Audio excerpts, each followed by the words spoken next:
It was a cold morning. The wind was blowing gently, and light clouds floated across the pale sky. Zara, a young girl living in a tiny corner of the city, was cooking a hard, stone-like piece of bread on an old stove. After finishing, she placed a little lentil curry on a plate and set it beside her mother's photo. Softly, she whispered, "Mom, today 2 people will be happy, me and hunger."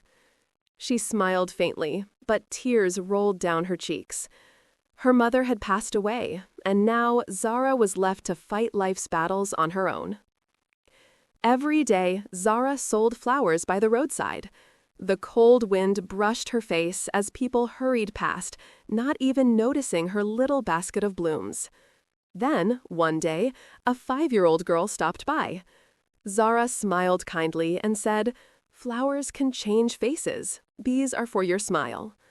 The child left joyfully, clutching the flowers, and Zara was left with only one. She took that single flower home and placed it again beside her mother's picture.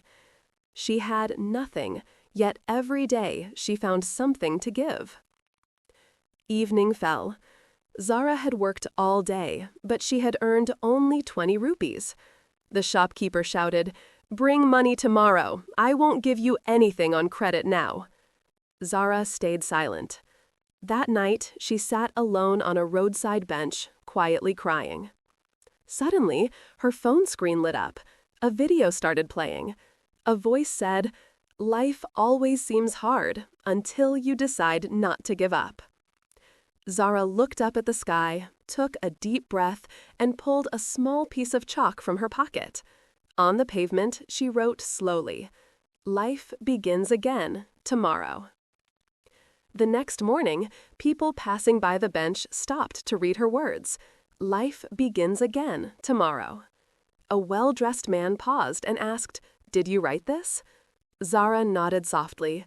"I just thought maybe if I wrote it, it would come true." The man smiled and handed her a small card. "I run an organization that helps poor girls find work. Would you like to join?" Zara's eyes filled with tears again, but this time they were tears of gratitude, not pain. She looked up at the sky and whispered, "Mom, today, life truly began again." A few days later, Zara was working at a small flower shop. Behind her, on the wall, were written the same words, "Life begins again tomorrow." Life doesn't stop for those who fall. It moves for those who rise again. And as the screen fades to black, these words appear.